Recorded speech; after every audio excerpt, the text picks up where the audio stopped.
그런 소름 돋는 상황이 있을 수 있어요. 그렇기 때문에 도망가세요. 저는 그 말을 해주고 싶어요. 도망가세요. 안녕하세요. 저는 35살의 회사원입니다. 저에게는 최근 결혼을 약속했지만 헤어진 남자친구가 있습니다. 헤어진 이유는 그의 어머니가 결혼을 반대했기 때문입니다. 사실 사귀면서도 그의 어머니 때문에 힘든 일이 한두 번이 아니었습니다. 남자친구는 저보다 5살이 많아요. 나이가 40이 넘었는데 그의 어머니의 눈에는 아직도 아들이 어린아이 같은가 봅니다. 밤에 같이 있으면 그의 어머니에게서 계속해서 전화가 와요. 밥은 먹었냐, 어디냐 등등. 같이 외박이라도 하는 날에는 남자친구에게 전화해서는 네가 안 들어와서 엄마가 밤에 한숨도 못 잤다라고 하시는 거예요. 저는 그때 너무 소름이 돋았었어요. 하지만 그의 어머니랑 결혼할 것이 아니라서 무시하고 있었는데 나중에 알고 보니 어머니가 뒤에서 저에 대해 안 좋은 소리를 계속 하셨더라고요. 그렇게 저희는 결혼도 깨지고 관계도 깨지게 되었습니다. 그런데 최근 그에게서 연락이 왔어요. 어머니가 결혼을 허락하셨다고요. 그러니까 결혼하세요. 그와 결혼을 해도 될까요? 듣는데 소름이 돋네요. 조상님이 도우신 거예요.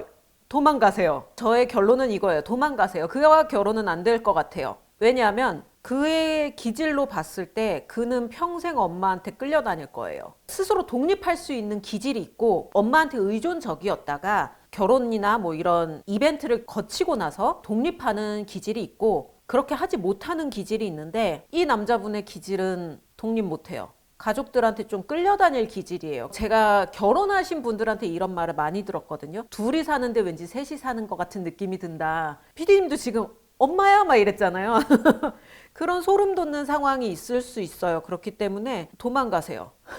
저는 그 말을 해주고 싶어요. 도망가세요. 그리고 이 어머니도 이렇게까지 집착을 하게 되면 애지간해서는 아드님 결혼 못 시킵니다. 그렇기 때문에 어머님도 아들을 내려놔야 되는데 지금 내려놨어요. 뒤에서 되게 막 안 좋게 얘기를 해갖고 어떻게든 헤어지게 만들었단 말이에요, 엄마가. 근데 내 아들이 얘랑 결혼하지 않으면 평생 결혼을 못할 것 같아. 지금 나이가 40이 넘었어요. 그러니까 내 맘엔 안 드는데 그래도 얘라도 잡아야겠다라고 생각을 해서 지금 오케이를 한 것 같아요. 그렇다고 해서 사연자분이 되게 귀하게 대접을 받을 것 같지 않아요, 그 집에서. 이렇게 결론을 도망가세요로 정해놓고 지금 상담을 하는데 어떻게 해도 이 집은 아닌 것 같아요. 도망가셨으면 좋겠어요.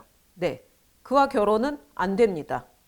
네. 가족들에게 의존적인 기질이라는 게 정확히 네. 어떤 기질인 거예요? 되게 냉정하지 못해요. 가족들한테 냉정하지 못한 기질이 있어요. 의외로 되게 정서적인 기질들이 가족들한테 의존적인 게 되게 많아요. 가족들이 이 사람한테 잘하지 않거든요.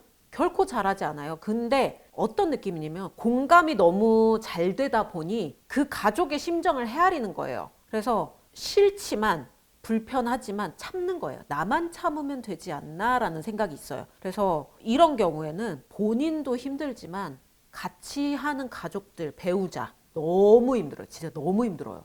그 남자분 같은 기질들은 내가 가족들한테 끌려다니는 기질이란 걸 알아야 돼요. 그리고 내가 누구를 우선시 해야 되는지를 알아야 돼요. 그 우선순위가 명확하게 설정되지 않으면 나 혼자서 지옥에 살 거냐 아니면 내 배우자까지 끌고 그 지옥으로 들어갈 거냐 이 차이거든요. 그거는 권하지 않아요. 저는 좀 정서적으로 갈등이 싫어요. 가족들과 배우자가 될 사람과 갈등이 일어나는 게 싫거든요. 평화가 좋고 그렇다 보니까 모진 말을 양측에서 못해요. 이런 것도 가족에게 의존적인 기질이라고 할 수 있는 건가요? 조금 달라요. PD님 같은 경우에는 진짜 그냥 갈등이 싫은 거예요. 갈등이 싫은 거기 때문에 모진 말을 못 해요. 근데 이 기질 같은 경우에는 모진 말을 해요. 근데 끌려다니거든요. 대접도 못 받고 이쁨도 못 받고 그치만 사랑받고 싶고.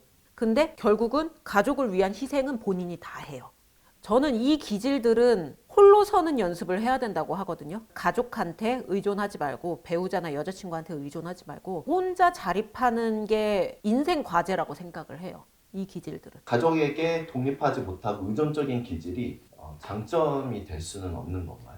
그 의존적인 게 내 가족으로 오면 괜찮아요. 새로 꾸리는 가정으로. 여기가 내 가정이야. 내가 지켜야 될 가족은 이 울타리야.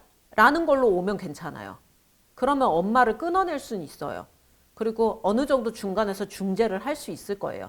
근데 내가 봤을 때는 이미 지금 엄마가 너무 많이 반대를 해서 결혼이 한번 깨졌잖아요. 그러면은 그거를 엎을 순 없을 것 같아요. 게다가 심지어 지금 40이 넘었단 말이에요. 이 나이 되면은 자기 성향을 바꾸는 게 정말 죽기보다 더 힘들거든요. 그렇기 때문에 나는 가능성은 없다고 보고 있어요. 고부 간의 갈등이 많이 일어날 수 있는 그런 기질이 있을까요? 기질을 앞서서 제 개인적인 의견을 말씀을 드리자면 고부 갈등은 절대적으로 남편의 역할이 굉장히 중요하다고 보고요. 이 고부 갈등이 좀 잘 일어날 수 있는 기질들이 있긴 있어요. 대체로 어머니가 아들을 자기 소유물처럼 여기는 거예요. 근데 그거를 본인은 인정하지 않아요. 내가 너를 어떻게 키웠는데 네가 나한테 어떤 아들인데 이런 말들 많이 하는 경우에는 이제 고부 갈등이 있을 수 있어요. 그리고 며느리가 약간 독립적인 성격이 강할수록 고부 갈등이 일어나겠죠?